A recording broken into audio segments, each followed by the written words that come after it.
You are. Have fun, take a deep breath. Give him hell at the end. Good luck to you. Fight like hell like we do every week. You are the best here. Brett, be affirmative. You told me to get on. Info. Ready. Ready. Go slow. Green, green, green. Lock it down, lock it down. 14. I'm destroyed, and I just got drove through like 6 times on the 14th. What the f*** is he thinking? That is the stupidest thing I've seen in my career. Literally. Everything you described is accurate. Haven't even finished the second stage yet. Half the field's wrecked. Hell yeah. 11 got it. Rowdy there, Matt. Good job, pal. Thanks, man. Good job all day. Great work, my man. Great work. Keep putting yourself in position, we'll win our share, right? We got one back today, brother. Good job. Therefore, great job, guys.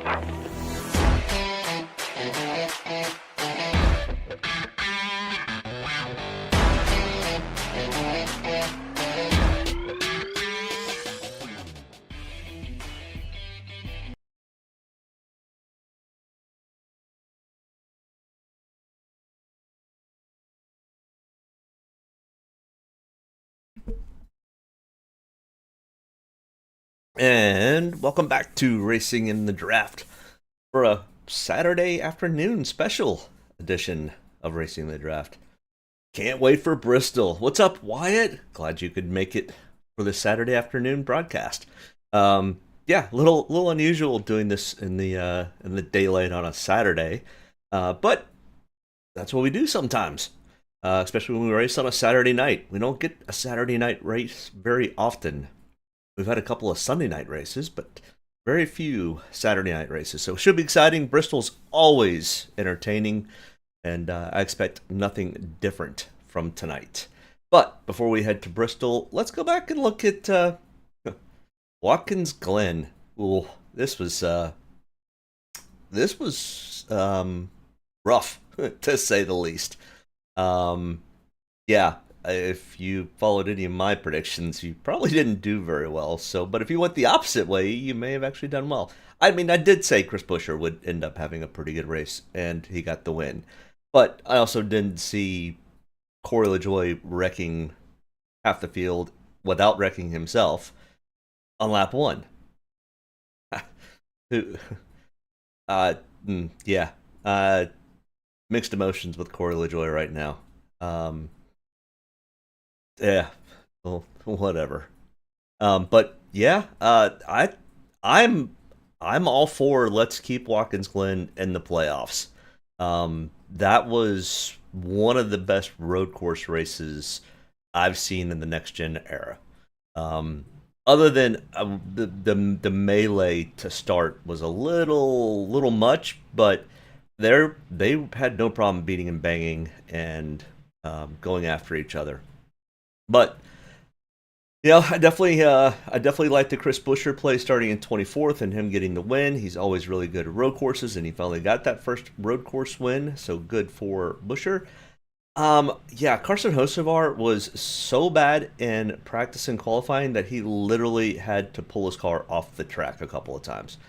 So for him to turn it around, them completely revamp that car and get him from 29th to 3rd, and he solidly ran towards the front most of the last stage. So good on Carson Hocevar, but did not see that happening at all. Also did not see Ross Chastain I saw him probably leading a lot of the first stage, but after that, I figured everything would get flipped upside down and he would have problems, but he still ended up leading 51 of the 92 laps. So, missed that call. The Zane was fast in practice, and Spire showed up to race on the road courses, that's for sure. I wasn't real sure if Shane, he's really good on road courses, but he's still fairly new to the next-gen car, kind of. So I was 50-50 on SVG. And Ryan Preece this is his first top 10 on a road course, so good for Ryan Preece. The guys that didn't make the optimal lineup was a little bit better. I definitely did not see the Corey LaJoie or Chase Briscoe, even though Briscoe's actually, looking back on it, he's pretty good on road courses. But it's been mixed. But, Todd Gillen, Michael McDowell, Bubba Wallace, Larson, Nemechek, Bell, I all kind of expected to do fairly well.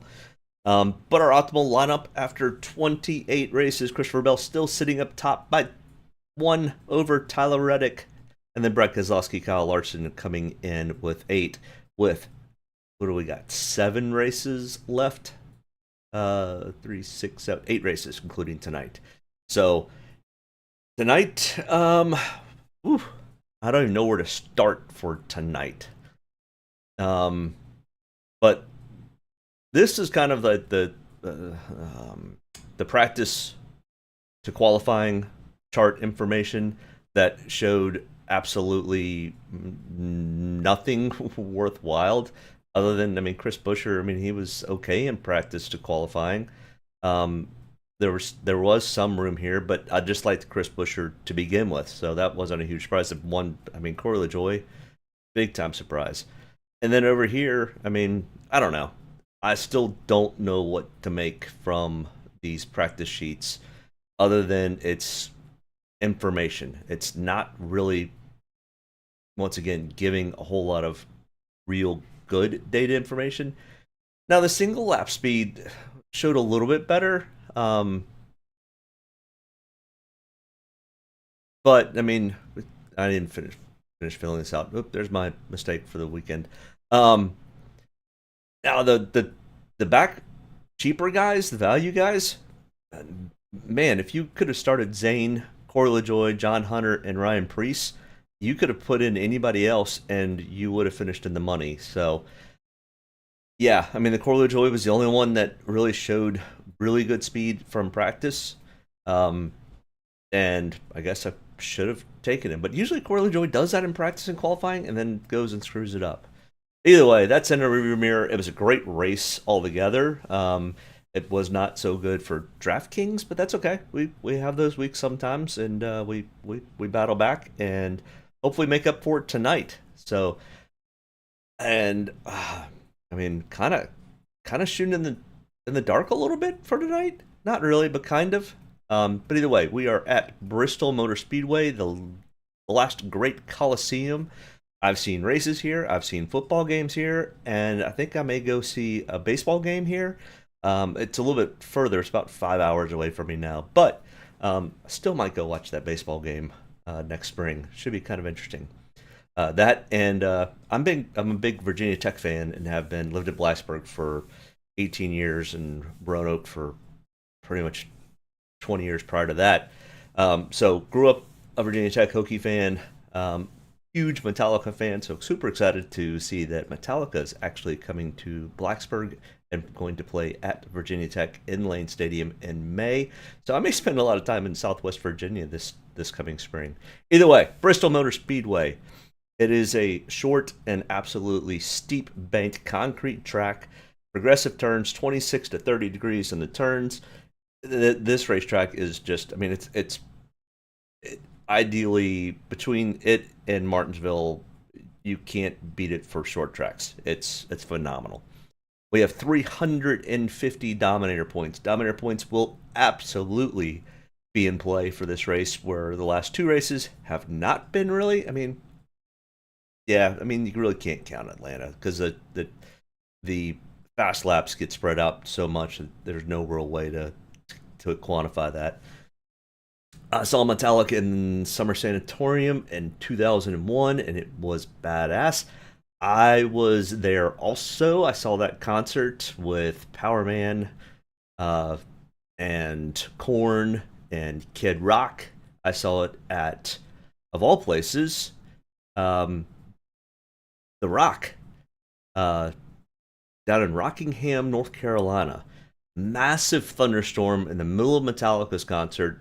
Tornado warnings. That a tornado touchdown less than a mile from the venue. There was 20,000 some odd people there. It was insane. It was great. I don't know what concert what location you saw at Wyatt, but yeah, absolutely incredible show. Will always be embedded in my memory. But I've seen Metallica. I've seen him twice in Roanoke and once in Charlotte. But yeah, Metallica is definitely absolutely one of my favorite bands. And I won't miss the combination of Virginia Tech hosting Metallica, since the song that they run out to is Inner Sandman. So the place gets jumping and pretty hyped. I don't know if they'll have much footage of it today when Virginia Tech plays a Rutgers at 3:30. But if you happen to catch the beginning, maybe they'll show the Inner Sandman portion of that. It's not on YouTube. It's pretty electric. It's one of the top 10 college entrance songs. Wyatt said the Meadows in Connecticut, I believe it was. Okay, yeah. I mean, I don't care where you saw it. It's that concert was awesome. Yeah, one of the best to go to. So if you ever get a chance and you haven't seen Metallica and you enjoy their music, they put on a heck of a show. Track comparisons compared to Bristol, we can compare Martinsville because it's short, but it's really flat. Nashville, because it's concrete and kind of races like a short track. You've got Dover, which is concrete, high banked, but it's twice as long. And Darlington, high banked, really tight, tire wear, all those things. So you can put all four of these tracks into a comparison with Bristol, but Bristol really is its own beast and animal. Who's hurt at the Kansas game? My family's from Kansas. My dad went to KU, so I'm watching I've got football all over the place. I got 2 TVs in here. Both of them have the quad screens going. I've got Kansas, West Virginia, Florida, Mississippi State. Clemson's walking all over NC State. JMU, which is here in the Commonwealth of Virginia, is beating up on North Carolina. So, yeah, I got lots of stuff going on. I don't know who's hurt at the West Virginia game, but they're putting him on a stretcher. That's not a good sign. Hopefully they are okay. But Bristol, optimal lineups. This is the first year since 2020 we will race both races on the concrete at Bristol. So our optimal lineups do still stretch into the last gen era car, which matters but doesn't matter. The aerodynamics doesn't play a huge factor at Bristol as much as some of the other tracks. Tire wear seems to be the big one. And in the spring, we had tire wear. Oh my gosh, did we have tire wear.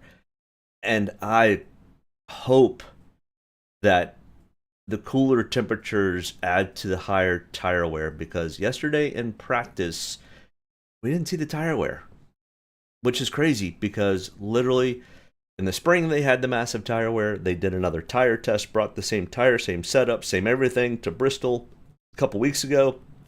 They had huge tire wear. Tires were falling off after 20 laps. They were blistering after 35 laps. Then yesterday they go out and practice, same conditions, same setups, same everything, and there was little to no tire wear. They ran 60 laps and they were still running almost qualifying speed laps. Was it? I don't know. Xfinity did their practice and qualifying prior. Did their rubber take away some of the abrasiveness for the softer tire for the Cup Series? Was it because it was too hot? It's really left a lot of people kind of shaking their heads going, okay, what's going on here? And do all of a sudden, if the sun goes down and the track's not being heated by the sun, do all of a sudden we get tire wear, which kind of makes not real logical sense. You want typically a hotter track. It ends up slowing the cars down a little bit, and it's more abrasive, and the tires wear out faster.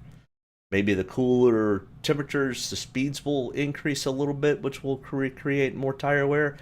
I don't know. The teams don't seem to even know. All the driver interviews are like, we expected tire wear, and then 40, 50 laps into a run, they're running qualifying speeds. So even the drivers were kind of scratching their heads. I mean, you want to throw everybody for a loop, put the cooler temperatures out there for tonight. I mean, cool being 75 degrees. It's still going to be a warm evening in Bristol. But does the lack of sunshine heating the track and the fact that I'm sure they've probably cleaned the track. I don't think they got any rain last night or today, and they're not expecting really much of any rain tonight. Does that end up will the rubber from the Xfinity race last night still be on the track? I don't know. But either way, I still think Bristol's going to run somewhat like Bristol.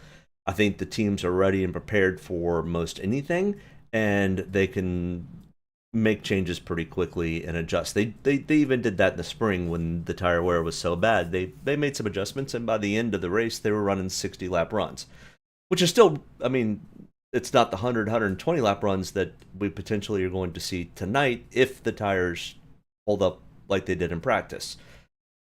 But it kind of makes it a little difficult when you're starting to think about you got to have a Dominator and who that potentially is.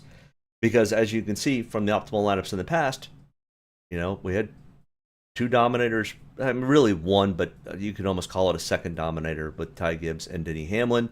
Down here in last year's fall race, kind of had two Dominators.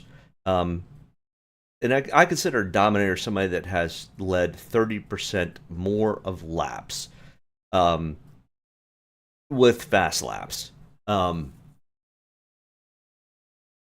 you need 150 laps. So, I mean, 142 for Denny Hamlin last year, 137 for Ty Gibbs in the spring. I still call that close enough to being in the ballpark of being a Dominator, even though it really doesn't show up in that. But once again, the 2022 race, almost three Dominators. And the 2021 fall race, we had at least one Dominator, and we had some other guys that led some decent amount of laps. So, and typically the guys that are up there leading laps are the ones that stay out of some of the trouble, even though you can start lapping cars pretty quickly here, and you can get into trouble from lap cars, kind of like Justin Allgaier did last night, and that killed his night. He was fast.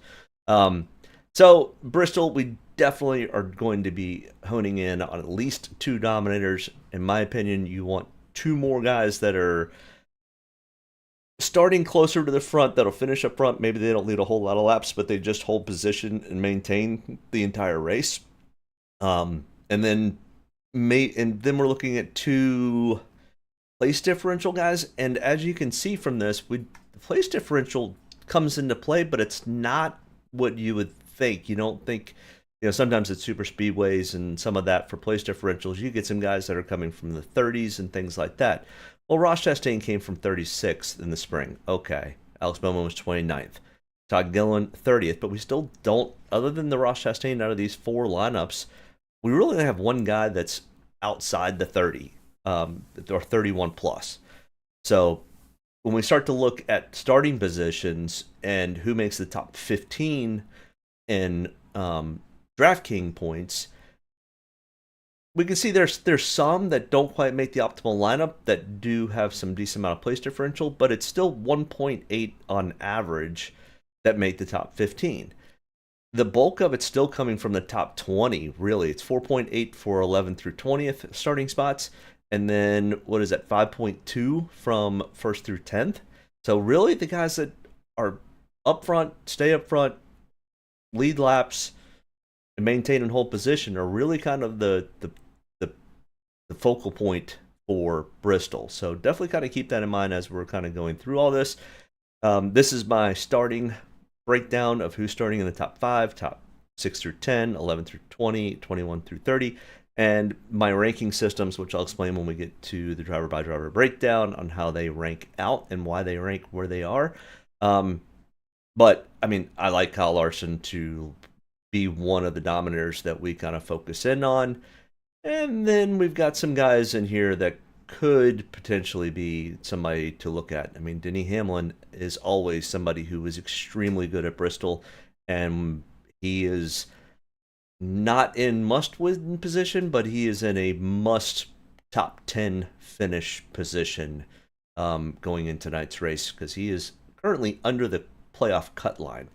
And if he doesn't make the playoffs, I feel sorry for that poor that dog that they found in Gateway. They may ship him back to Gateway.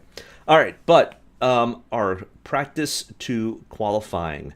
Who was fast in practice but missed in qualifying, or who was not as fast in practice but did well in qualifying? So the inverse of what we're looking for. Guys to potentially look for that were fast in practice that just missed a little bit in qualifying. Ryan Blaney, 20 spots of difference. He was second fastest in practice, but qualified 22nd. And he was fast on the 10, 20, 30 lap runs. So Ryan Blaney just missed in qualifying, and Ryan Blaney runs pretty good at Bristol, so he would definitely be somebody that I think has the potential to make it up to the front. And whether he dominates or not, if you're starting 22nd and you go finish third, I mean, anytime you can get 10 spots of place differential, that's a big deal. Ricky Stenhouse Jr., I don't trust that as much. Harrison Burton, I don't trust as much. Ty Gibbs, he was fastest in practice on single lap speed and maintained that speed all throughout practice, maintaining a top 5, even on long run speed. So Ty Gibbs, definitely somebody to kind of keep an eye on, starting in 13th. Todd Gilliland, James, how we doing? Can you help with my Survivor contest? Best finish: Bowman, Busher, Byron, Bush, McDowell, and Briscoe. Who to start to play 1? So the Survivor contest, you need to pick the one out of that group that finishes the highest. Oh, that's an interesting pick. Let me think about that. Bowman, Busher, Byron. All right, so Bowman was decently fast in practice. He was 9th in practice. He was first on qualifying. You used Larson, Bell, and Hamlin already. Well, I can't believe you've survived using those 3 drivers, to be perfectly honest. Or because you used them at Watkins Glen in Atlanta? Is that where you used them? Either way. Okay, so out of that group, who do I think finishes highest?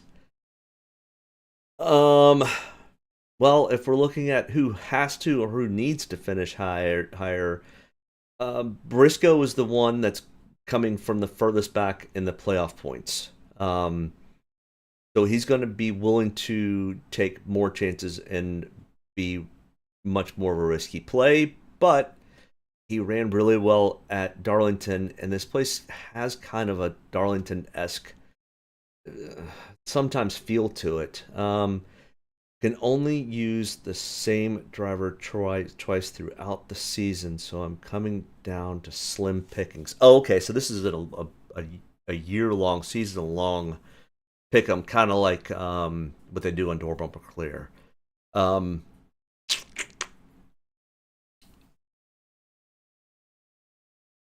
mean, Busher's coming off the win last week. Busher, he was 26th in practice and qualified 17th, but he does typically drive pretty well at Bristol. He does have a win here. Yes, sorry, I didn't explain. No, I knew what Survivor was. I just didn't know if it was a playoff long or if it was year long. And for you to still be alive with only 8 races left, that's pretty impressive. So good on you. Yeah, I mean, you can pick off a lot of easy ones pretty early. It gets much more difficult when you get to this point. I mean, part of doing the Survivor contest is also looking forward to what you may need for next week, and the week after, and the week after.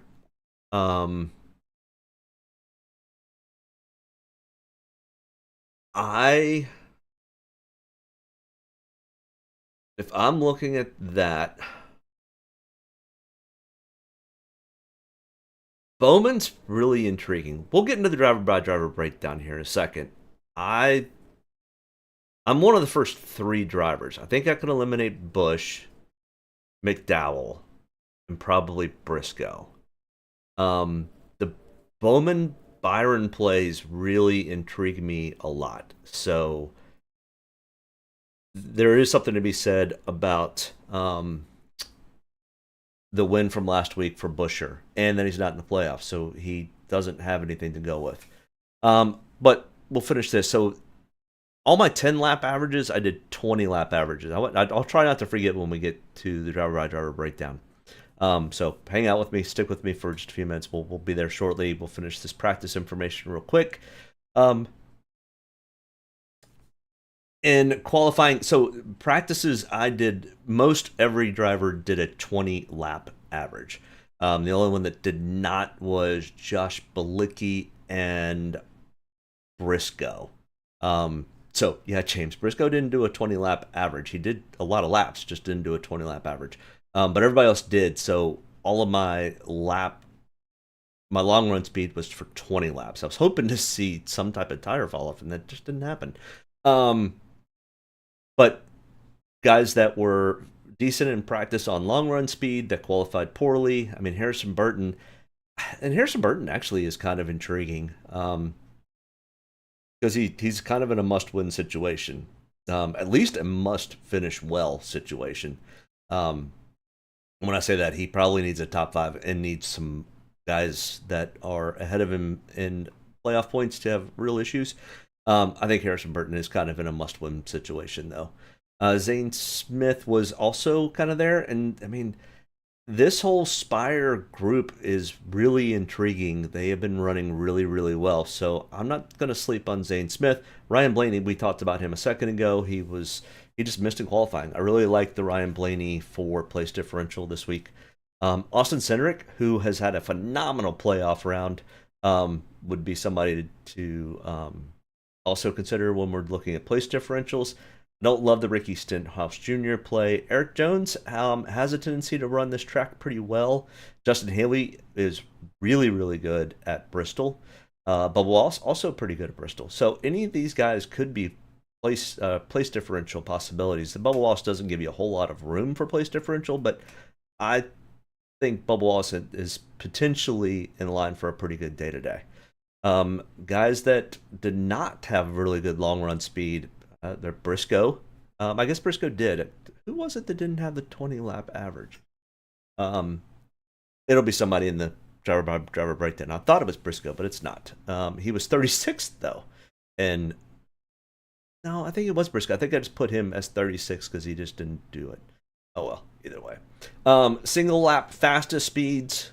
Ty Gibbs, Ryan Blaney, Kyle Larson, William Byron, Chase Elliott, Bubba Wallace, Christopher Bell, and Chase Briscoe. And the fall-off, like I said, the fall-off was very minimal. I mean, less than a half of a second, really, for the whole group, was 0.3 of a second after 20 laps. And it really didn't fall off much more than that later. So, the guys that are the slowest in practice, Ryan Preece, Gralla, Suarez, and Bilicki. I'm not sure what Suarez's issue was. Everything was kind of so compacted yesterday, and this week I was out of town until Thursday. Did the truck series, my Draftkings for that, and then turned around and had practice qualifying for both Xfinity and Cup, and watched the Xfinity race, and then had to get everything in line for this show this afternoon. It's been kind of a whirlwind of a week. Guys that are cheapest to potentially look at, I really kind of like in the back. I like the Todd Gillen, Justin Haley, Harrison Burton. And the Zane Smith does kind of intrigue me. Kaz Gralla did have a good run here in the spring. So the problem is we just don't know what this tire wear situation is. All right, our driver-by-driver breakdown. Let's kind of get to it. Let's look at this. That way we can enjoy the rest of our Saturday afternoon and get our DraftKings lineups done and set for tonight. Denny Hamlin. So our price tag on Denny Hamlin this week is $11,000. He is the most expensive driver on DraftKings. The tracks that we're comparing to, which is just the one, it is the 5 races prior at Bristol. 2 of these are non-next gen or the last gen cars, and then we have the 3 races with the next gen car. And none of these are on the dirt; they are all on concrete. And then we have the last race here in yellow, the full race history, which is his total starts and total average finish at Bristol on the concrete. No dirt. But in the last 5 races here at Bristol, Denny Hamlin has 2 wins. The last 2 were Denny Hamlin wins. On top of that, 4 top 10s, 4 top 20s, an 8.2 average finish.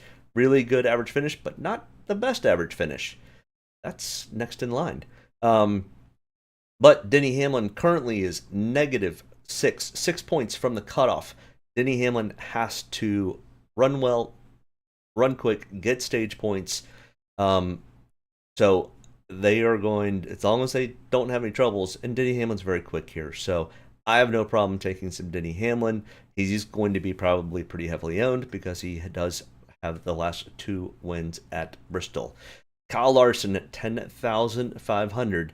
Now remember, the Kyle Larson one does not have any information from the fall 2020 race because he was still under suspension at that point. Oh, forgot to look at practice speeds. Denny Hamlin was 24th in single lap. He did 83 total laps of practice, and he was 21st on his 20-lap run. Was that a combination? Did they set their car up a little different for a longer run with the softer tires? Unsure at this point. But Kyle Larson, 10,500, starting in the outside pole position. He was 3rd in single lap. He did 106 laps. I don't know what the most laps he did consecutively. I think he got into the mid-50s. And he was one of the ones who said in his interview that he was like, yeah, I didn't notice any tire wear fall off. And I was able to run pretty much consistent speeds the entire run. Brad Keselowski said the same thing. They're like, we don't know where the tire fall off went because it's non-existent. The tires held up fine. But either way, Kyle Larson in the 20-lap consecutive run, he was 2nd fastest. Kyle Larson does have 1 win here in the last 4 races, and out of the last 4 races here, remember he didn't do the 2020, 4 top 5s, 4 top 10, 4 top 20s, 92.3 Draftkings average. 3.3 average finish. He is the best average finish over the last 4 races at Bristol. He finished 5th in this race in the spring. 16 total starts with a 6.8 average finish. 13 out of 16 times he's finished in the top 20. And he's 26 points to the good for the playoffs to make it to the next round. We're just going to probably see a really fast, consistent race out of Kyle Larson, and as long as he can not get tied up into somebody else's stuff or overdrive something, or, I mean, who knows, maybe the tire wear was a fluke yesterday and the tires are going to fall off drastically. But Kyle Larson is also one of the ones that is really good on dirt. He's really good on most anything. You give him a little bit of time, and even with the high tire wear, he won't have that big of an issue.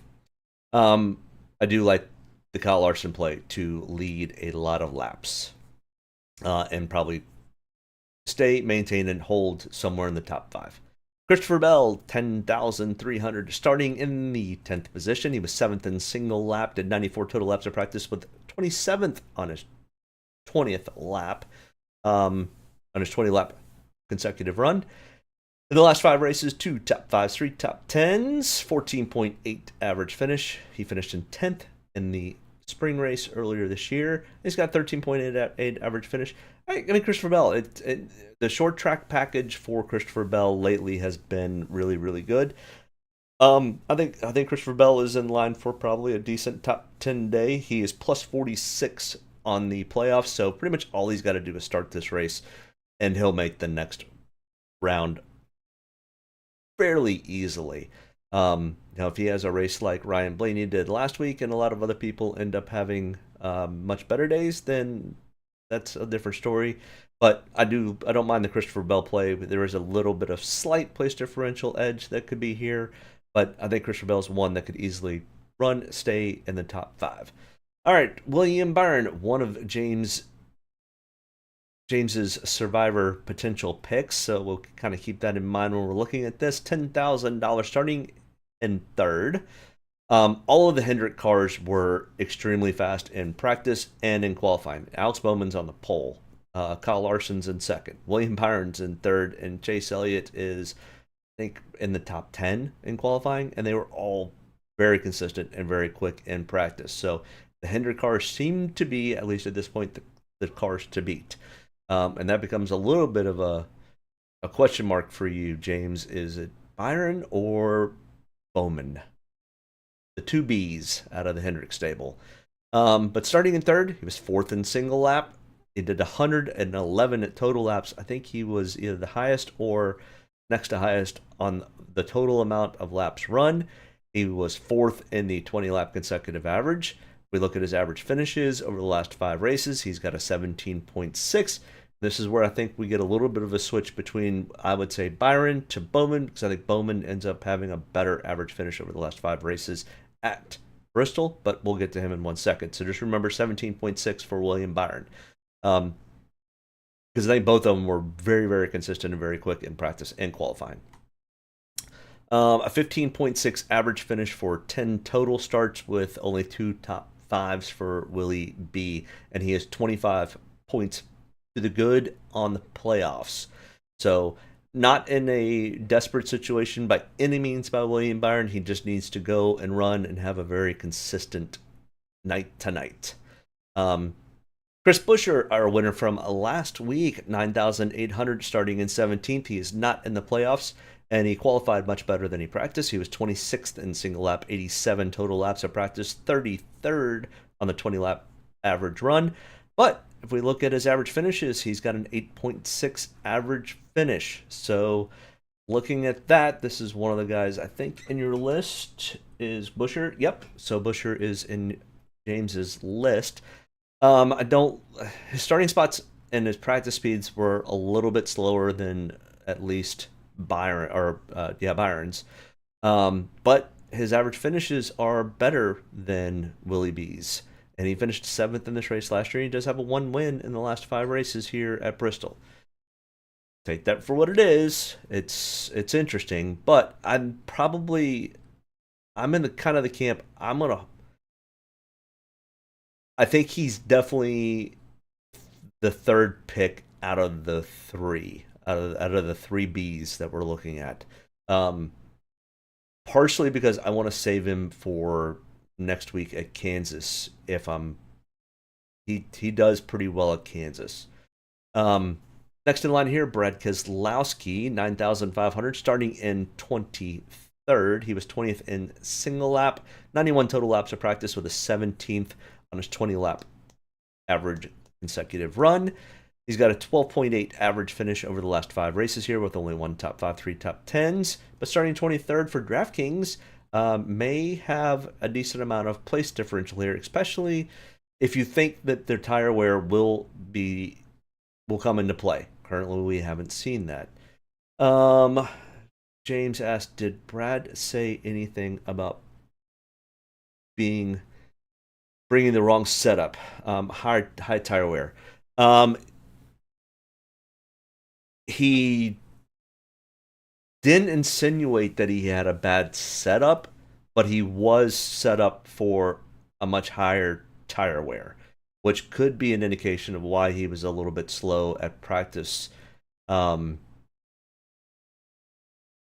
I think they can make a lot of adjustments with air pressure as the race goes on. I think the Brad K play is... I think he's definitely a play for DraftKings. I don't think he's one of your picks. No, at least not on the list that you gave me. My guess is you probably already used him in Survivor. There are other tracks that he would have been much better at. But I mean, the thing about Brad is he needs to have a really good finish.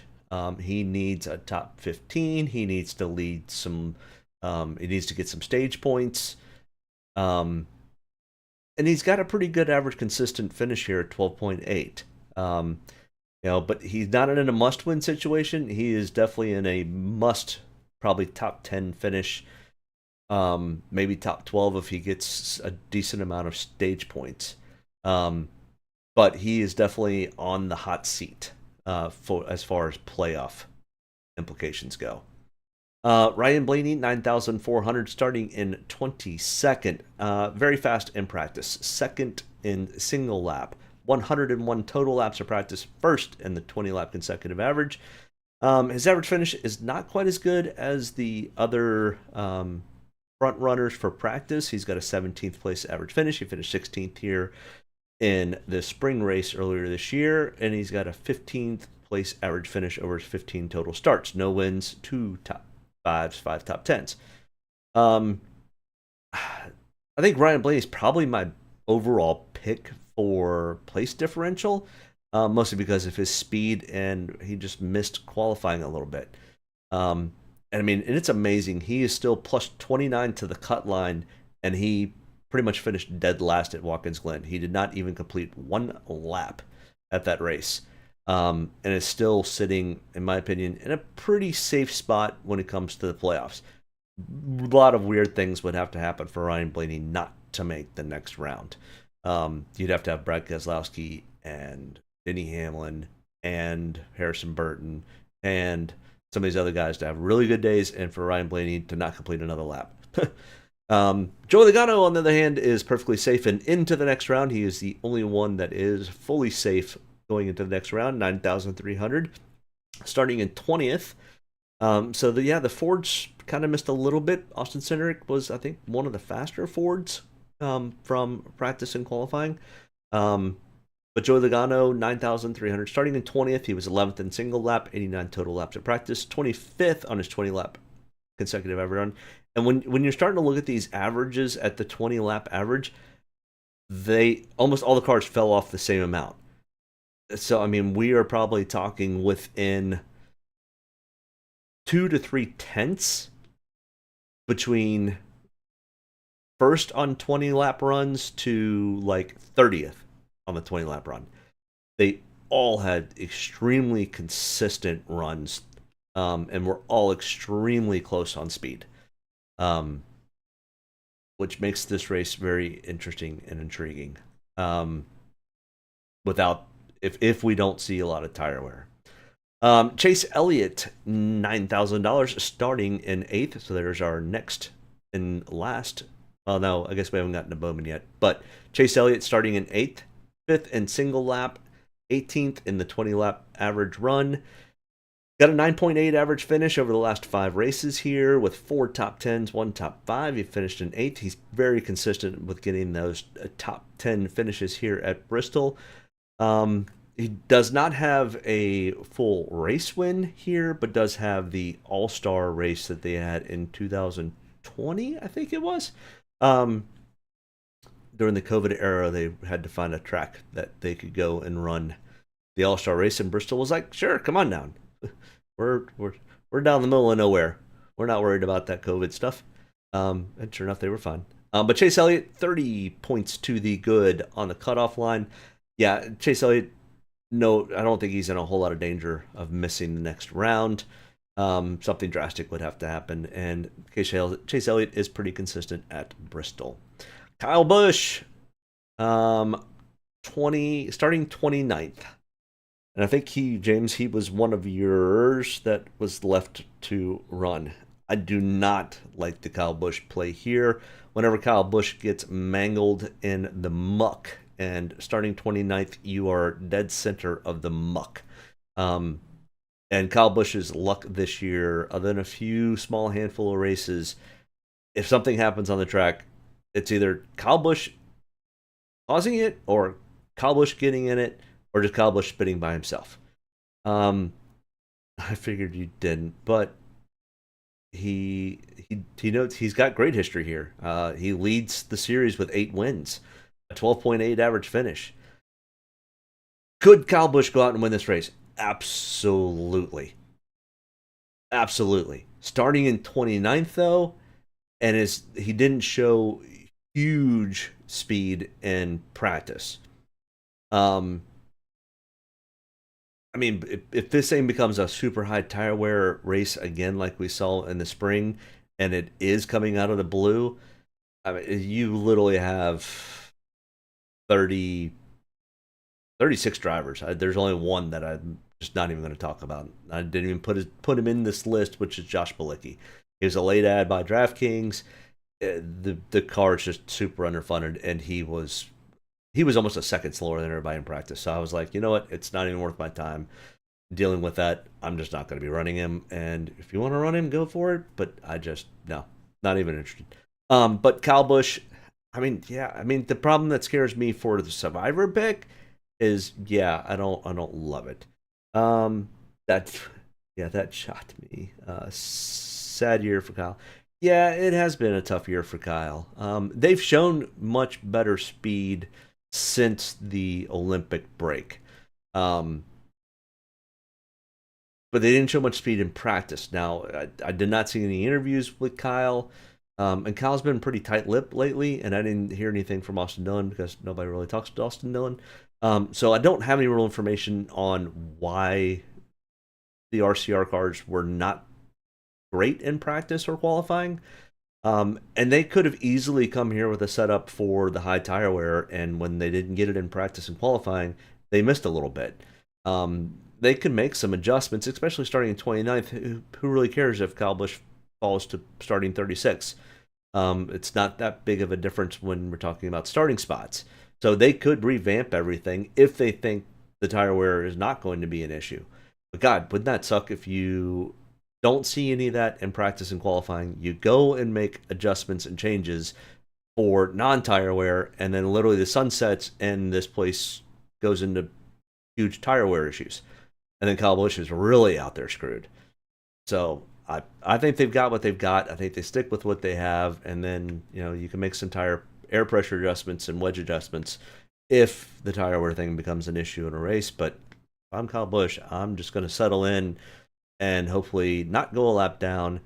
I don't mind him for DraftKings, but as far as a Survivor contest, I don't love the Kyle Busch play. I would much rather have the Kyle Busch play at Kansas potentially next week and see what his practice speeds look like there, or maybe further down the road. Because I mean, you even have enough drivers to make it to the end. 1, 2, 3, 4, 5, 6, and you've got 8 races. I'm not sure. How do you get to the end if you only have that amount of drivers? I'm not real sure how that one works out. Or there are drivers that you have not used that you just didn't even put in, like a Kazgrala or somebody like that. So yeah, James, let me know, because you only have 6 drivers in 8 races. So I don't know. I'm not sure how you get all the way to the end, and I'm not sure how anybody gets all the way to the end in a Survivor contest, because realistically, we've only got 34 full-time drivers, and we've got 36 races. So everybody is going to be short too, unless you go and are able to take an SVG or something like that. Which, I mean, I guess when we get to Charlotte, if SVG is a choice for you, James, then you can play the SVG play, which would give you 1, but that still leaves you 1 shy to get to the end of the year. So I don't know. Let me know.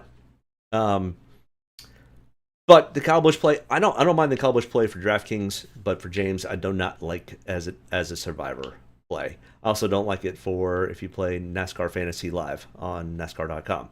But for DraftKings, I don't mind taking shots on Kyle Busch. Just remember, because of his average finish, because of his 8 wins, and because of his name, he's probably going to be pretty heavily owned starting in 29th. And he did come in ranked 9th on my ranking system. And beyond Kyle Busch, there's only like 1 other driver starting 29th or worst that I have a whole lot of interest in. Next in line, Ty Gibbs, 8,700, who has been, this might be Ty Gibbs' most consistent track, at least that we've seen from Ty Gibbs. He always tends to be pretty quick here, always tends to find his way to the front here. He's won in Xfinity. He has not won in the Cup Series, of course, because he hasn't won anywhere in Cup Series yet. But this could be a week for Ty Gibbs. Starting 13th, he's first in single lap speed. He only fell off to 12th in the 20-lap run. He's one of the faster Toyotas, at least in practice and qualifying. He's got a 16.3 average finish out of 3 starts. You got to remember, I mean, he's only, 2022, 23, and the spring of 24. And the spring of 24 last year, he led over 100 and some odd laps. So very possibly that I foresee Ty Gibbs at least being in the top 10, potentially top 5, and potentially even going after a win. So I do like the Ty Gibbs play. James says, I got others I didn't list and can take Bowman twice, LaJoy, Hocevar, um, Ross, AJ, Gralla, Hemrick, Jones, Bubba, Zane, Burton. I mean, if you've got Bubba still in your potential picks, the Bubba play might be the play next week at Kansas. Um, Bubba's extremely good at Kansas. He's had a little bad luck from time to time at Kansas, but he's also got one of his only wins came at Kansas. Just wanted to narrow it so didn't waste my time. Yeah, no, that's fine. Um, yeah, the LaJoy scares the bejesus out of me. I think Hocevar starting too far up.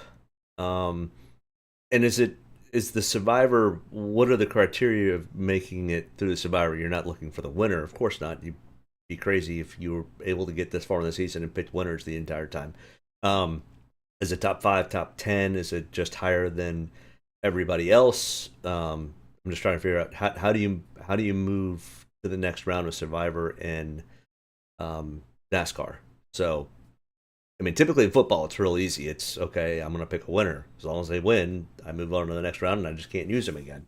I've never played Survivor for NASCAR. Interesting concept. I just don't know what the full parameters are. I was just going on who is going to get the best finish out of the group that you have, and am I looking at the potential best finish after all the people that you just listed? I mean, I still like either Bowman or Byron.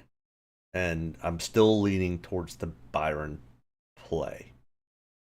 So, Tyler Reddick, next in line here, 10,300, starting in 15th. 30th in single lap, 14th in 20 lap consecutive average. Not super great for Tyler Reddick, but this is not one of Tyler Reddick's best tracks. He does okay. And I think he's kind of, I think he's probably going to be somewhere in the 15th place range. I think he kind of finishes where he starts, and that's really all he needs. He's plus 30 on the cut line for the playoffs.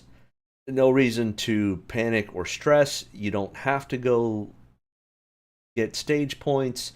You just have to mitigate any major disasters for Tyler Reddick.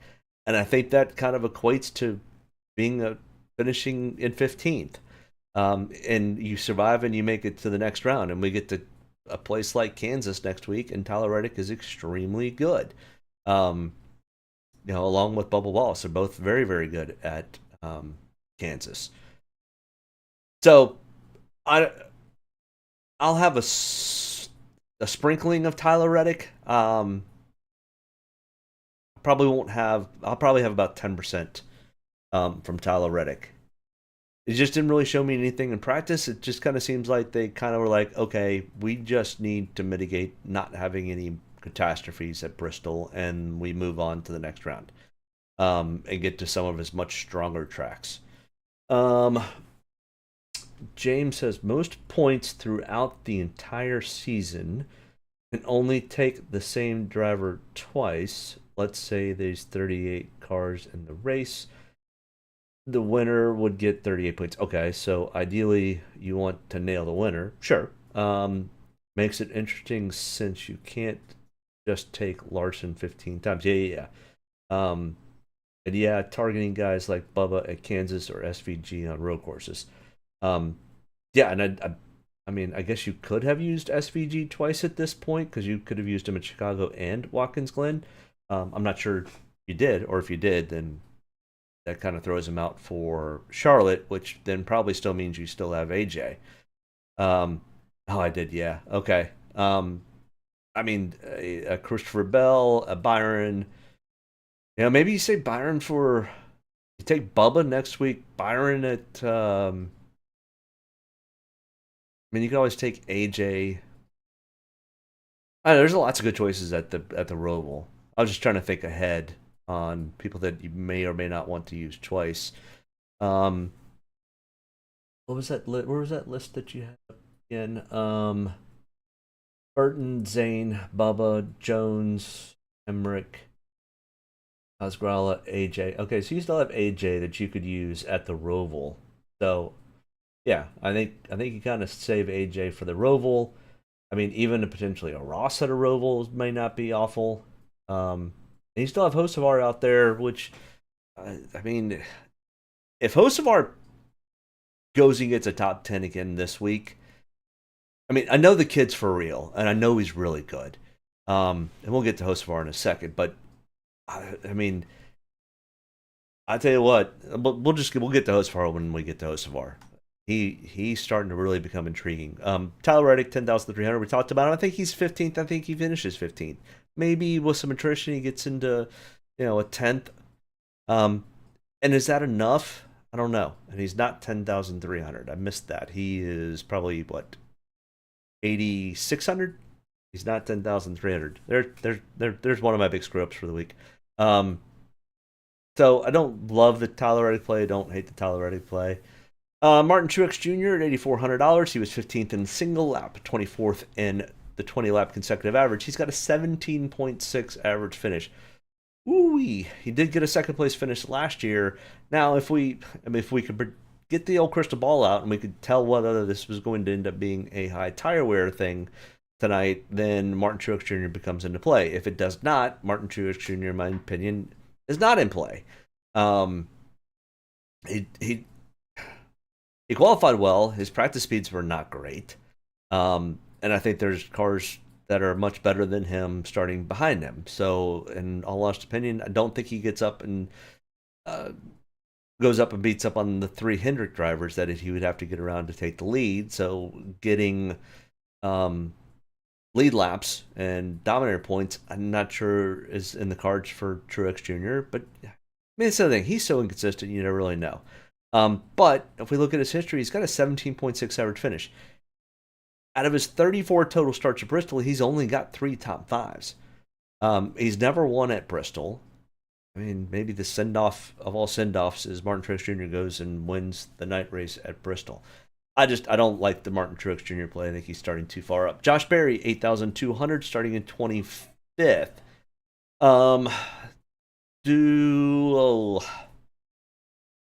Once again, if we could get the crystal ball out and see this as being a high tire wear track, then I'd take Josh Berry. If this does not become, holy smokes, I just looked up. James Madison is up 53 to 20 something over North Carolina and just had an interception. 21. Holy, in the first half? Wow. That is huge. Nobody ever saw it. I don't think anybody saw that coming. That's massive. Go JMU. Sorry. Squirrel. But if we had the crystal ball and knew that tire wear was going to end up being a major factor for this race tonight, then Josh Berry becomes in play. He is one of the best at conserving tires. I mean, hence the reason he finished 12th last in the spring race when we had a huge tire wear thing. If he doesn't, I think he's a 18th to 20th place finish.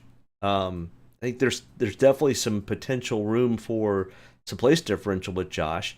He was not super fast in practice, but I think his car was set up for long run high tire wear type of speed. So a little bit of a coin flip with Josh Berry. I think he'll get some ownership because his 12th place average finish. And if we do happen to see some tire wear, I think we do end up seeing some tire wear once we get much further into really, really long runs, the 60, 70, 80, 90 lap runs that these guys could easily get on. You can go the first stage. I think the first stage is 100 and 125, 125, 250.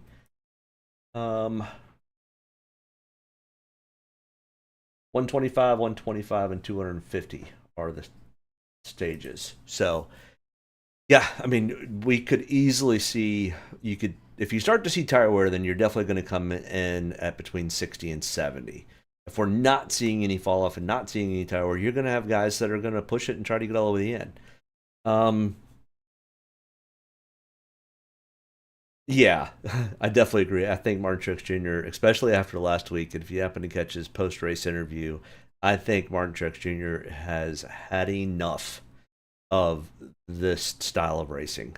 Um, and yeah, it's Martin Truex Jr. is in the same boat as honestly a Joey Logano, Kyle Busch, Mark Martin, Terry Labonte, much more gentlemanly, much more, hey, you've got the fastest car, you just go and I'll give you the spot. And if I get back to you later because you wore your tires out, don't fight me and let me have the spot back type of racing. That is not what NASCAR is anymore. It is much more, I'm going to fight you tooth and nail, and you're going to have to wreck me to get around. So, you know, that's the Martin Truex Jr.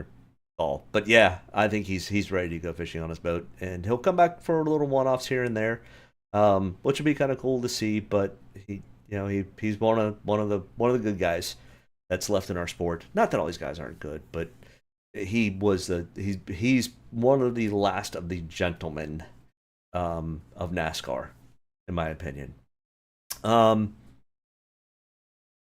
I don't mind the Josh Berry play. Decent amount of place differential here. And if there's enough place differential here with Josh Berry that even if we don't get tire wear, we can gain some points with him. Ross Chastain starting in 12th position. He was 27th in single lap, did 100 laps of practice, and only got to 29th on the 20 lap run. Starting in 12th, I think this is you finish where you start type of race for Ross Chastain. I don't know if he can get himself into the top 10 without some attrition. So I'll have a small amount of Ross Chastain, but he's definitely not one that I'm looking at playing a whole lot of. Chase Briscoe, $7,800, starting in 5th. This is one of James's drivers to potentially look at. And he did not do a 20-lap run. I put that 36th in there because he didn't do a full 20-lap run. And when I looked at his 10-lap or 15-lap run, he was slow. So I think he was just getting adjustments. 7,800 starting in 5th. He qualified in 8th. He's got a 16.8 average finish over the 4 starts. No top 10s. All 3 of the 4 have been top 20s. Well, starting in 5th, that doesn't work real well. But this race ends up racing in a lot of ways like a Darlington. High, low, you can kind of go lots of different ways around this track. Then all of a sudden depends on what your tire wear is. Darlington was a massive, huge tire wear track. Chase Briscoe could easily go out and surprise us all and win this race. It is not beyond him to do that. I just, without doing that really, really long run with Chase Briscoe, I don't know if I love the play. My phone keeps going off. I need to make sure it's not my wife or kid, or even though they know that they would need to call me. Oh, it's a group of friends that do Draftkings stuff. They're sending all their picks in now. So the Chase Briscoe play, I don't trust the Chase Briscoe play here at Bristol as much as I do a Bowman or Byron. And I'm still leaning more towards Byron than I am anything, at least in James's picks. As far as DraftKings goes, I think he's just starting too far up. So, Alex Bowman, starting from the pole. Once again, Hendrick on the pole. He was 9th in single lap, 108 total laps of practice, 5th on the 20-lap run.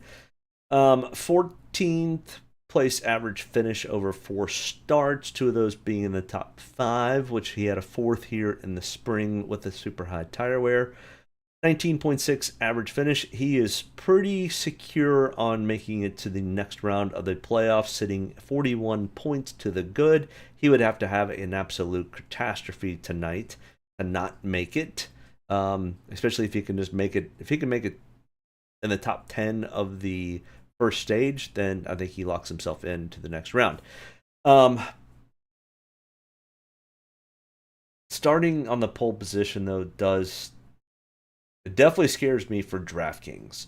As far as James is concerned, I mean, I think Bowman easily could be a top 5 finish. I also think Byron could be a top 5 finish. The question is, do you want or potentially use either one of them next week at Kansas? I think we kind of talked about that. I think it's much more of a Tyler Reddick, Bubba Wallace type of play. What's after Kansas? Talladega? And then we have Roval. Schedule. Do the full schedule. Talladega. So it's Kentucky. Oh, sorry, not sorry. Kansas, Talladega, Roval, Vegas, Homestead. You want to hold on to Tyler Reddick for Homestead if you have another Reddick use. Or potentially Christopher Bell. I think you've said you've used all of your Larson. Those are the 3 best at Homestead. Denny Hamlin's also decent at Homestead. I'm not sure if you have a Hamlin left or not. But at Vegas, I mean, that's a Larson track all day, every day. He is just dominant there. Martinsville, out of that group, God, that gets really tough at Martinsville.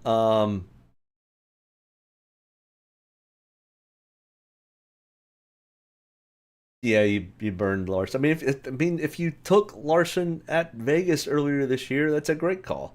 It's a first place finish. Um, yeah, I mean it's tough though. I mean, I'd be surprised that anybody in your contest that you're going up against has any Larson left either. The question is, did you burn him on any of his wins? And if you did, then you played it right.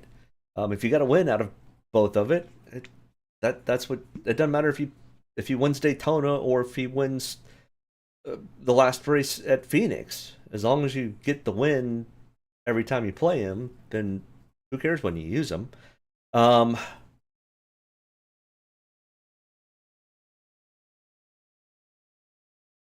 I'm trying to think who you use potentially save for Martinsville. I think if you can save Byron for Martinsville, I think that potentially plays well. Trying to see where. Okay, there it is.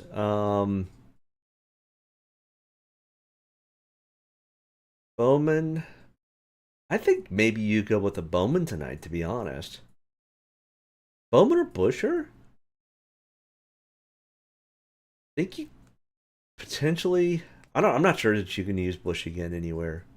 Um, Trying to think who you could use or have left that could run well at Homestead. And this list is it. There's nobody on this list that's really good at a Homestead, other than maybe Eric Jones. Um, yeah, you got a tougher one coming at Homestead than you do anywhere else. I would say Byron for Martinsville. I would run Bowman potentially today. You've got AJ for the road course. Talladega, who knows? Who cares? Throw anybody you want in there. I mean within reason. Um,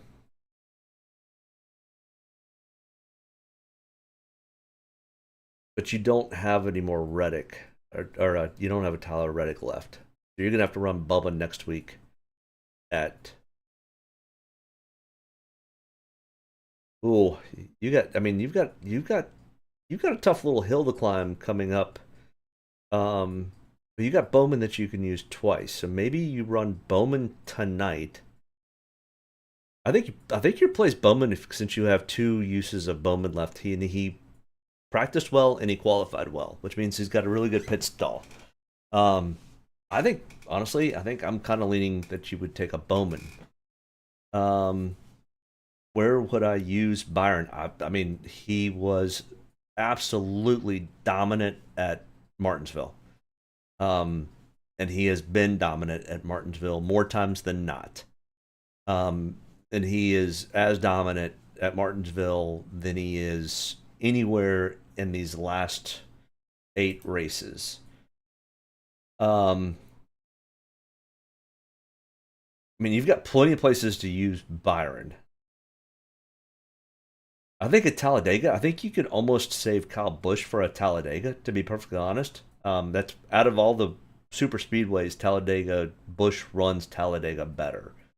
AJ's for your road course. Kansas could be Bubba next week. You could run Bowman tonight. That leaves you Las Vegas, which Bowman ran well at Las Vegas earlier this year. And then maybe an Eric Jones at Homestead, Byron at Martinsville, and then Phoenix. Well, that becomes really, really tough. Maybe since you haven't run the Buescher play, you can run Buescher at Phoenix. I don't know.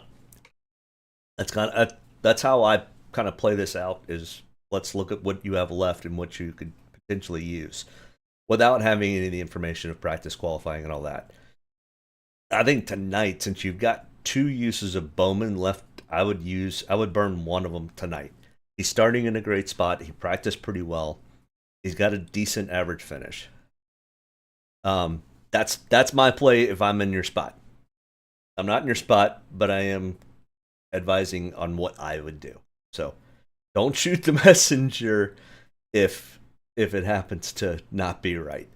Bubba Wallace, 7,500. He ran one of the highest amount of practice laps, 110. He was 6th on his single lap, 3rd on his 20 lap. He's only finished in the top 10 once out of his 10 total starts at Bristol, though. He just always seems to get caught up in somebody else's mess here. He has a tendency to do that. But on the high side, Bubba's probably feeling pretty good with himself right now. He just signed a multi-year contract to stay in the 23 car for at least 2 more years. So Bubba Wallace is no longer on the hot seat. I mean, I guess everybody's always on the hot seat. If you don't perform or you really screw stuff up. But as long as Bubba Wallace continues to slightly improve, he'll stay in the 23. I mean, the biggest thing Bubba Wallace has is he brings a huge amount of sponsorship money to the table. So, but as far as DraftKings goes, I don't love his starting spot. His practice speeds were really good, though. But Bubba also has, like I said, a tendency to get himself mixed up in stuff he shouldn't at these short tracks. So it's a little bit of a coin flip with the Bubba Wallace play. I don't love it, but I could also see if you're like, I really like the play. Like, oh, okay, good for you. You go use it. Michael McDowell, 7,300, starting in 18th, 14th in single lap, 28th and 10 lap consecutive average, 104 laps. His average finish lately has been not bad, 12.4, finished 11th here. Yeah, I don't mind the Michael McDowell play. Looking at the stats a little bit now, I think he slightly improves on his starting spot. I'm not sure he goes and runs a top 10, but if he can go and finish 11th, that easily could be enough at 7,300 starting in 18th. The surprise of all surprises for the playoffs, Austin Cindric, who is currently 3rd in points or 2nd in points, excluding Joey Logano, who has the advanced already because he won. But Austin Cindric plus 43. Great job, Austin Cindric. But oh my, we are headed to a track that is your arch nemesis. He is fairly safe to make it to the next round. But if he goes and gets a 27th place finish, he potentially is looking on the outside in. So buyer beware if you take some Austin Cindric, but I could also see playing the Austin Cindric play because he's sitting in a pretty good spot. The problem is, I think all he needs to do is go get finish 20th, and he'll advance to the next round. As long as he didn't go and finish 37th in this race, he should advance. But wow, what a surprise. I definitely had him on one of the first 4 out of this playoffs. And he has done everything but show that so far. But at Bristol, 27th place average finish, only one top 20. His practice speeds were not bad. So honestly, I think most of what it looks like is most of the Penske's just missed their qualifying. AJ Allmendinger, starting in 19th, he was 25th and 19th in practice. His average finish is 20th. Finished 23rd in this race last year. He's got a 21.3 average finish over 24 total starts. I honestly think AJ is going to finish where he starts. So if you think that's enough for $7,000, I do not. I will probably be avoiding a little bit of the AJ Allmendinger. Daniel Suarez, 6,900. They absolutely missed their setup. I did not hear any interviews or anything with Daniel Suarez afterwards on why this all happened, but 36th in single lap, 83 total laps of practice, 32nd on 20 lap.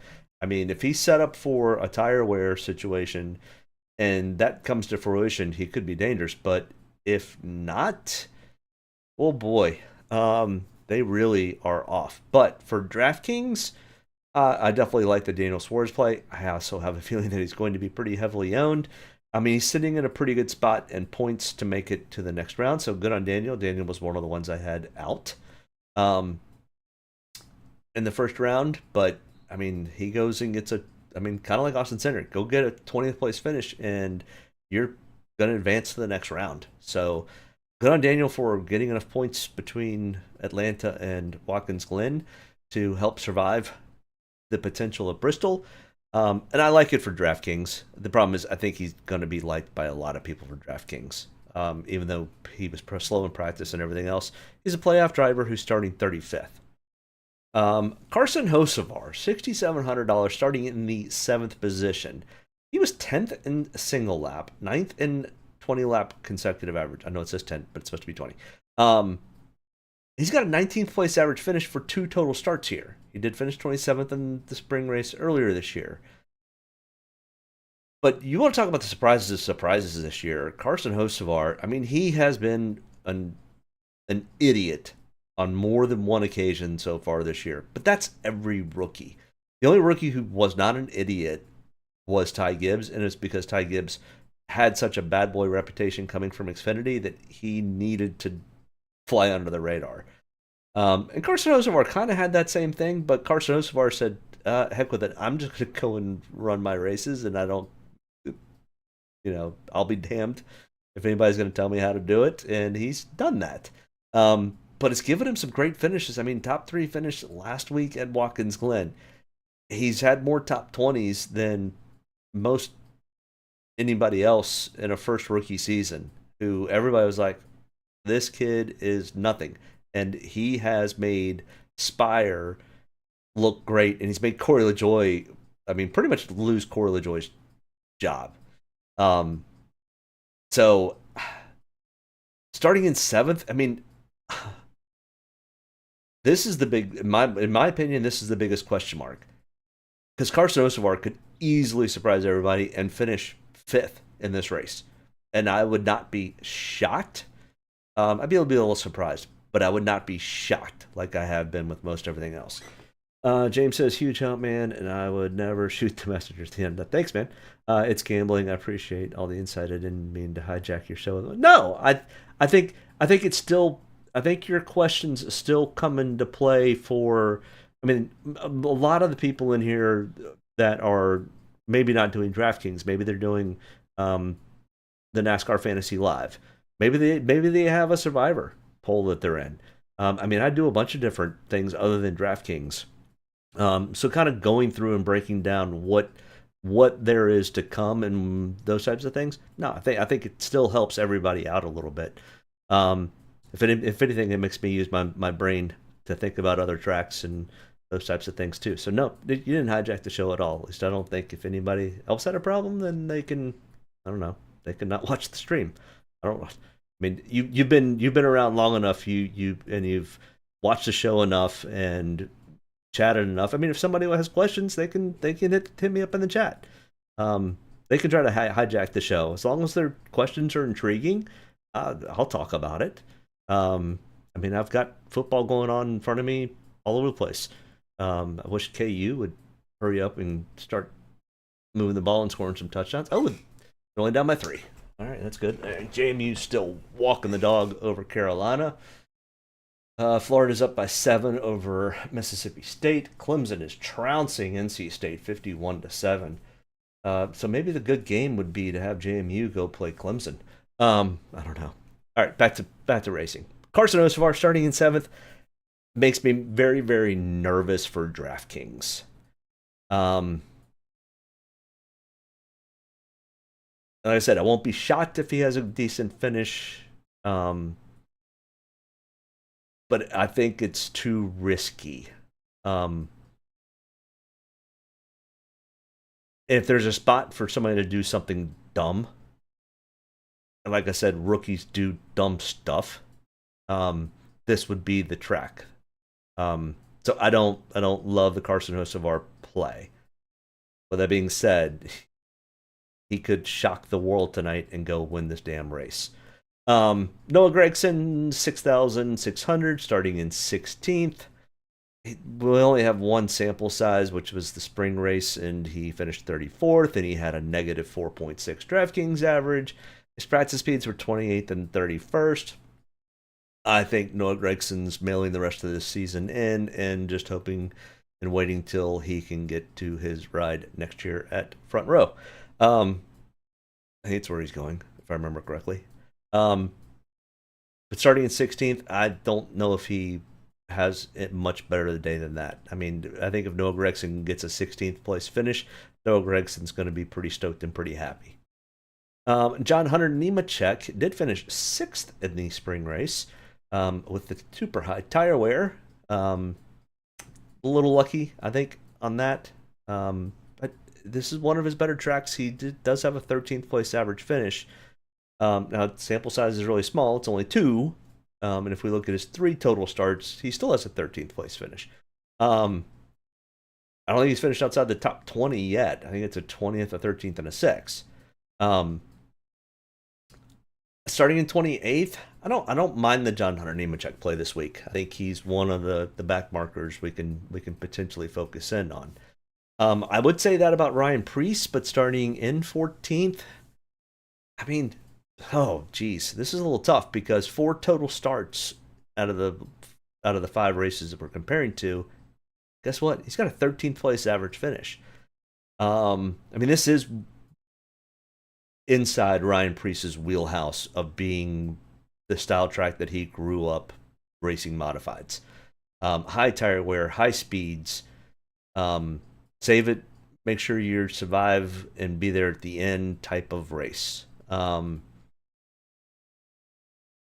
This would be the sleeper of all sleepers, in my opinion, along with Carson Hocevar. So, Matt, if you happen to watch this before the race tonight, I would think that Ryan Preece is a pretty good sleeper, especially starting 14th. I think he's going to get overlooked as there not being enough potential upside.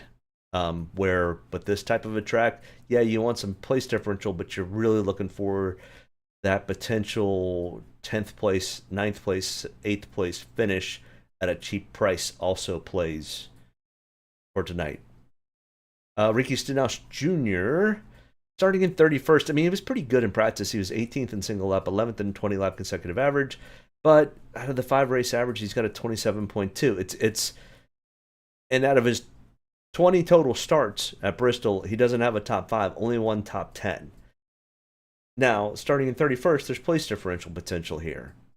But Ricky Stenhouse Jr., it's one of those, he is too aggressive, in my opinion, at this style of track.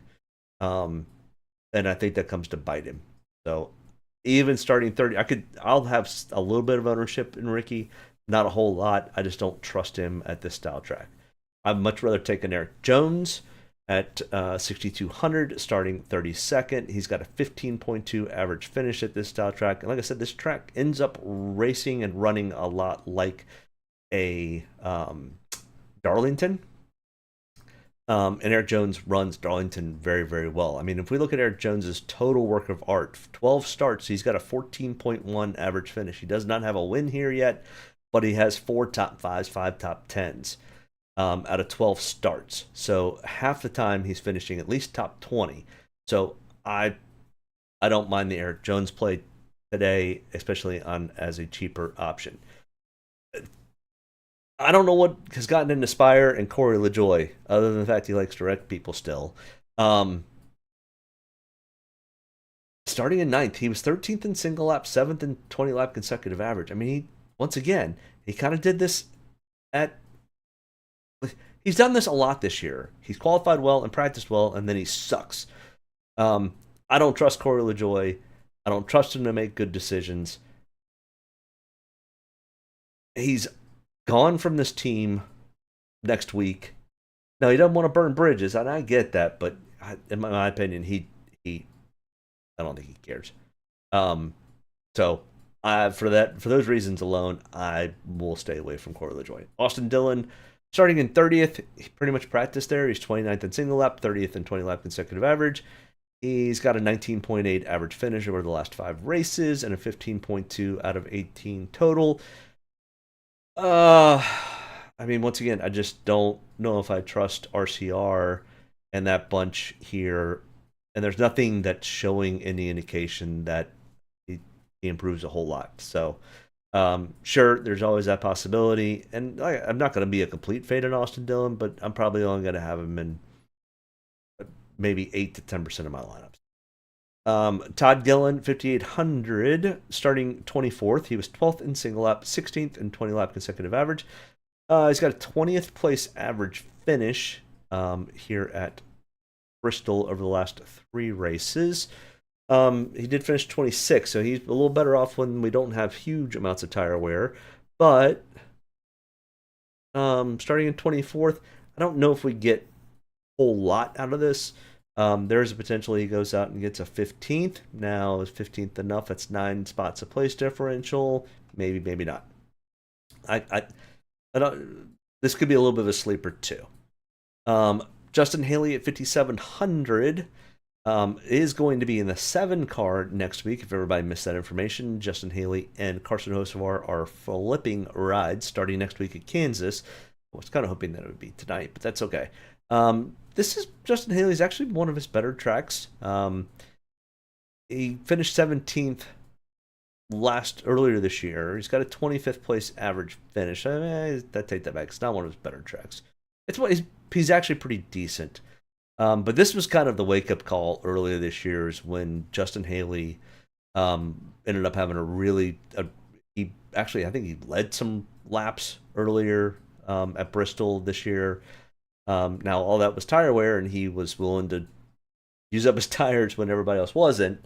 But it still gave him a 17th place finish, and everybody was like, oh, wow, Justin Haley in a Rick Ware car finishing 17th.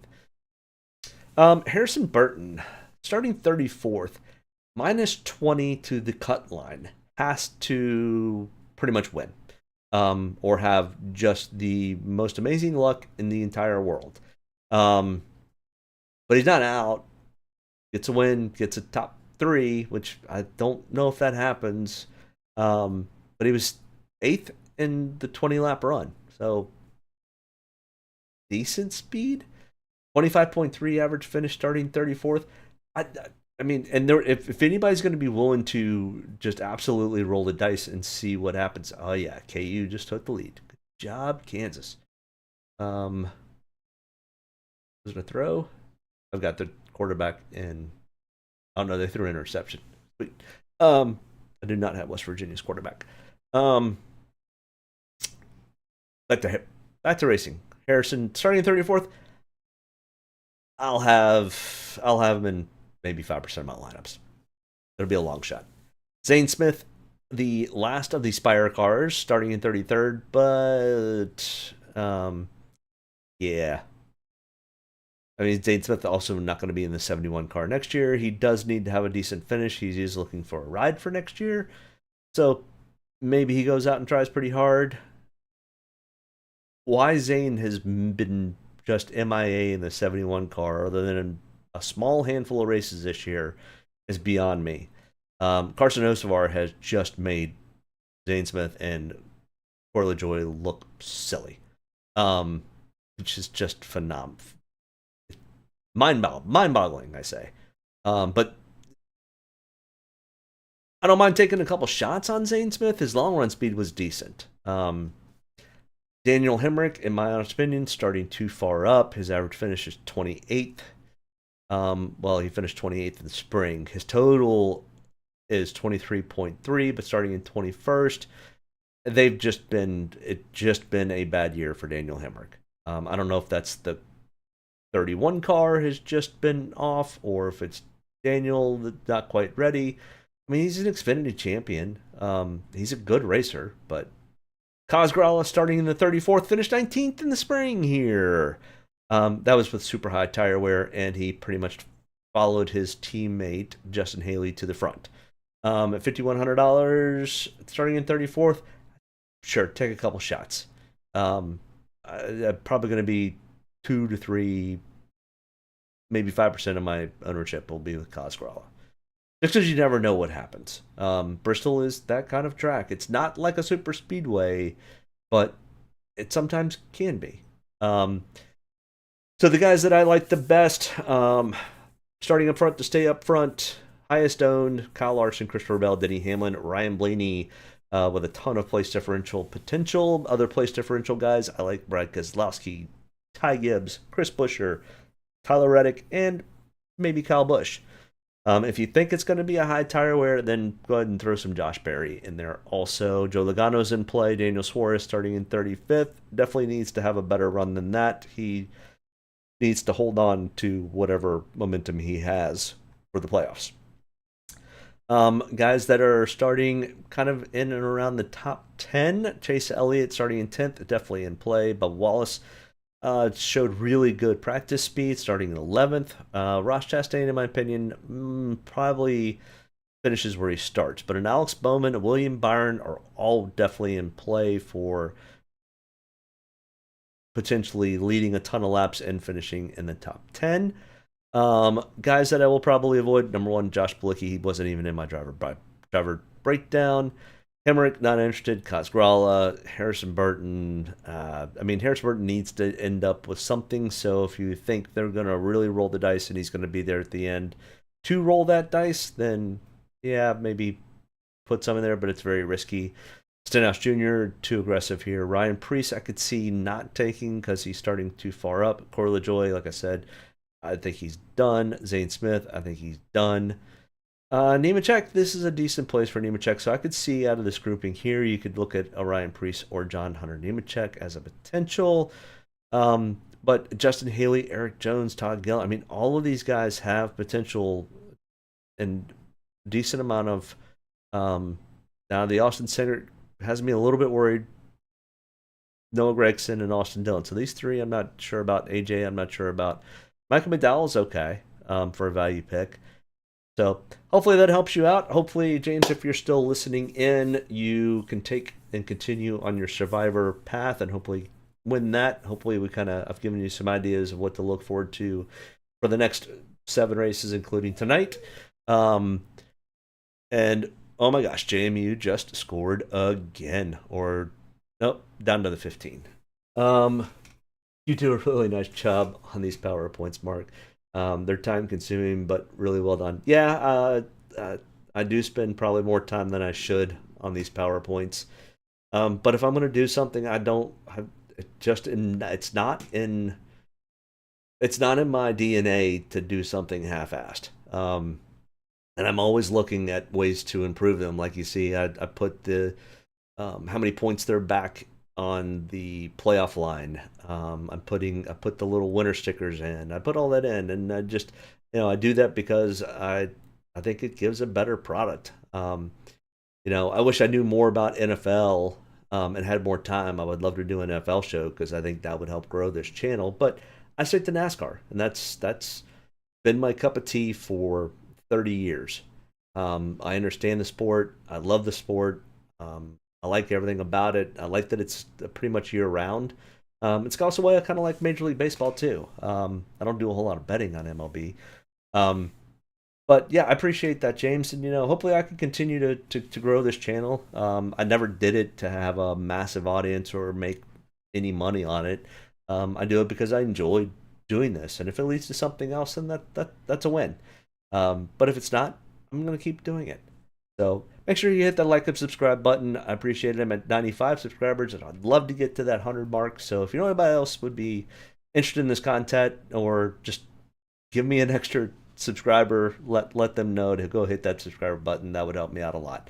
But either way, I appreciate you tuning in. Good luck tonight. Enjoy a Saturday night race, and then you get a Sunday off to watch nothing but pro football, or cut the grass, or do whatever.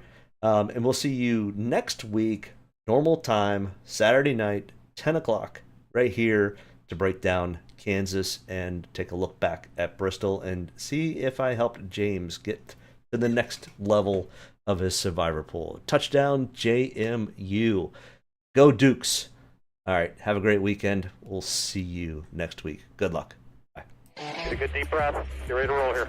Only about one thing tonight, getting the W's, so got to be around at the end to do that.